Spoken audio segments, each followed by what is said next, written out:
ఓం శ్రీ గణేశ శారదా గురుభ్యో నమ. ఈనాటి సూక్తి ఏంటంటేనండి, మనం లోకంలో బాగానే ఉంటామండి, తెలివితేటలుగానే ప్రవర్తిస్తా. ఏంటంటేనండి, మనకు ఆ కష్టాలు వచ్చే టైం వచ్చేటప్పటికండి మన వాళ్ళు అంటారు చూడండి, బుద్ధి వక్రిస్తుందని. ఆ మనస్సు సరైన మార్గంలో ఆలోచన చేయకుండా ఒక్క మార్గంలోకి దానంతా అది వెళ్ళిపోతుంది. దాన్నే మన వాళ్ళు ఏమంటారంటే ప్రారంధం అంటారండి. ఆ కష్టాలు పడాల్సిన ప్రారంభం వచ్చినప్పుడు మనకేమవుతుందంటే ఆ బుద్ధి వక్రిస్తుంది అనమాట అండి. బుద్ధి క్షీణిస్తుంది. అంటే సరైన ఆలోచన మనం ఒరిజినల్గా మంచివాడమే, కానీ ఆ టైంలో మనకు ఆ ఆలోచన రాదు. ఏమిటి కారణం అన్నట్లయితేనండి, ఇది లోకంలో జరిగే సహజమేనని ఆ సూక్తిలో ఆయన కవింటాడండి. ప్రత్యాపన్న విపత్తి మూఢ మనసాం ప్రాయోమతి క్షీయతాం. ప్రత్యాపన్న విపత్తి అంటే ఏంటి? మనకు విపత్తులు రావాల్సి ఉంది, ప్రాప్తం కావాల్సి ఉంది ఆ టైంలో. అప్పుడు ఏమవుతుందంటే మన మనస్సు ఏమంటే ఆ సరైన మార్గంలో వెళ్ళకుండా ఏమవుతుందంటే మన యొక్క మతి క్షీయతే అంటే ఏంటనమాట, మన యొక్క బుద్ధి క్షీణిస్తుంది. ఇది లోకంలో సహజమే నాయన. అందుకని ఆ కష్టాలు నీకు రావాల్సి ఉంది.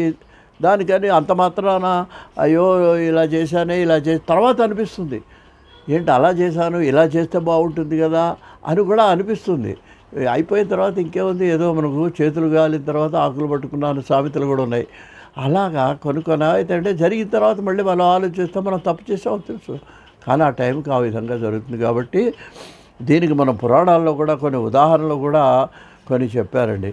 ఏంటంటేనండి, ఒకటి మరి పౌలస్త్య కథం అన్యదారహరణే దోష నా విజ్ఞాతవాన్.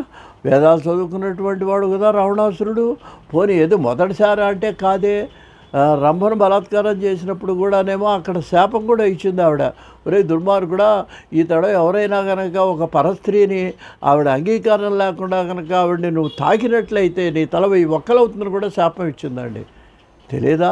మళ్ళీ సీతాపహరణానికి వెళ్ళాడు. ఎందుకు వెళ్ళాడు అంటే ఏంటనమాట, వాడి కష్టాలు వాడికి ప్రాప్తం ఉంది, వాడికి రావాలి. ఆ రావణాసుడి చేతిలో వాడు మరణించాలి, లంక నాశనం అవ్వాలి. అందుకే వాడికి ఏమైందనమాట, బుద్ధి క్షీయతాం. ఆ బుద్ధి కాస్త క్షీణించి ఆ అమ్మవారి జోలికి వెళ్ళాడు. దానివల్ల సర్వనాశనం అయిపోయినాడు. ఇది ఒక ఉదాహరణ రా. ఇంకో రెండో ఉదాహరణ రాముడి గురించి కూడా చెప్పాడండి.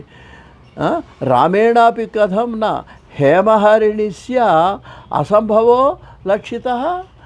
ఏదో అమ్మవారు సీతాదేవి అడిగిందండి, అదేదో బంగారపు లేడిలాగా ఉందయ్యా, కొంచెం తీసుకురా, నాకు చాలా అందంగా కనిపిస్తున్నది అంటే, రాముడికి ఆ మాత్రం ఎంతో పరిజ్ఞానం గలవాడు కదా, బుద్ధిమంతుడు కదా.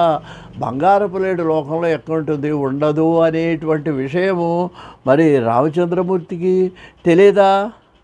తెలుసు. మరి